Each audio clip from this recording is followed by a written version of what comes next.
le savez, choisir un mauvais artisan pour sa rénovation immobilière peut parfois transformer notre investissement en gouffre financier. Et le pire dans tout ça, c'est qu'on voit pas forcément venir le coup avant qu'il soit trop tard. Ça fait 5 ans maintenant que j'accompagne les gens dans leurs projets immobiliers. D'ailleurs, si ça t'intéresse toi aussi qu'on parle de ton projet, n'hésite pas à aller voir dans le lien en bio. Et malheureusement, j'en ai vu certains perdre des mois de loyer et plusieurs milliers d'euros de revenus de location courte durée à cause d'une seule erreur, le mauvais choix dans l'artisan. Dans cette vidéo, je vous propose qu'on voit ensemble les 7 critères à bien checker avant de signer quoi que ce soit avec n'importe quel artisan, et restez bien jusqu'à la fin puisque je vous donnerai une méthode pour uniformiser le process, et ce peu importe l'artisan choisi et le type de chantier. Avant qu'on rentre dans le vif du sujet, je vous invite à vous abonner si c'est pas déjà fait. Je sors régulièrement du contenu très concret pour vous aider à maximiser vos revenus en LCD, de l'achat jusqu'à la mise en location. Les amis, vous le savez, dans la location courte durée, notre logement c'est notre produit. Et le produit, c'est ce qui va générer des avis 5 étoiles, un taux d'occupation et in fine une rentabilité. Et donc une rénovation bâclée, c'est des équipements qui nous lâchent, des photos qui ne convertissent pas, des mauvais avis et des urgences à gérer à 23 h depuis son canapé. Alors oui, choisir son artisan, c'est aussi important que de choisir son bien.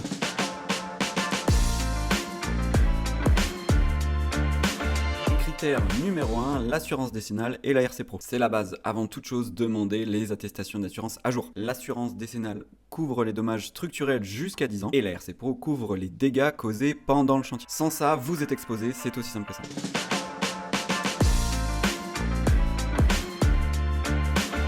Critère numéro 2, le devis. Un bon artisan vous fournit un devis détaillé ligne par ligne. Fourniture, main d'œuvre, délai, conditions de paiement, etc. Méfiez-vous surtout des devis vagues en 2 lignes. C'est souvent là que se cachent malheureusement les mauvaises surprises.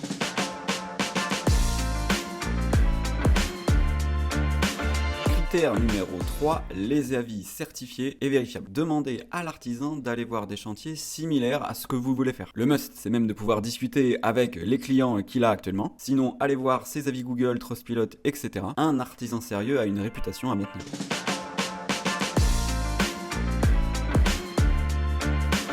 Critère numéro 4, les qualifications et labels. RGE pour les travaux énergétiques, Caliba, label fabricant. Ces certificats ne sont pas seulement des tampons marketing. Ils conditionnent vos droits aux aides, MaPrimeRénov par exemple, TVA réduite, et témoignent d'une formation continue de l'artisan.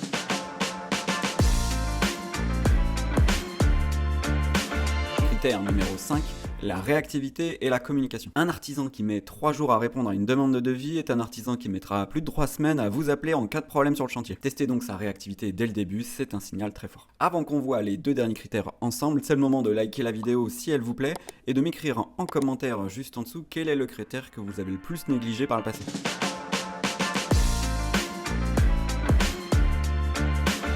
Critère numéro 6, le planning et les délais. En LCD, vous le savez, chaque jour supplémentaire sans louer, c'est un manque à gagner. Exigez donc de l'artisan un planning précis, avec des jalons clairs. Intégrez pourquoi pas dès le contrat des pénalités en cas de retard, ou voire même plutôt l'inverse, un bonus si jamais les délais sont respectés. Un bon artisan l'acceptera sans problème.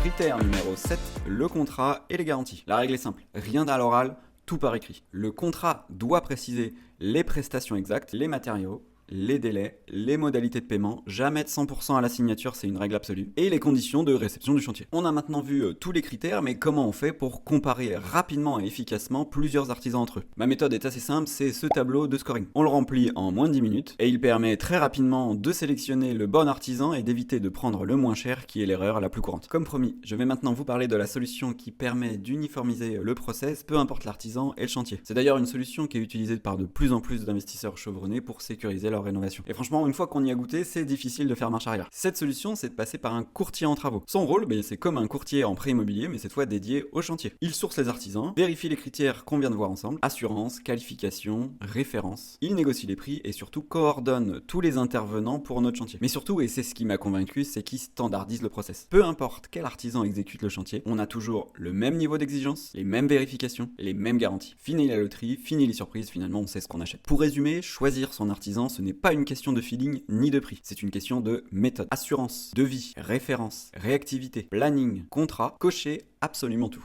Cela fait des années maintenant que je travaille avec le même courtier en travaux. Si ça vous intéresse, je vous mets ses coordonnées et le formulaire de contact en description. Remplissez-le, c'est absolument gratuit et sans engagement et vous avez un retour en moins de 48 heures. Les amis, si cette vidéo vous a plu, n'hésitez pas à la liker, à partager à quelqu'un à qui ça pourrait intéresser et surtout en mettre en commentaire quels sont les critères que vous avez peut-être négligés par le passé. On se retrouve très vite pour une prochaine vidéo. Bon cash flow à tous. Ciao ciao.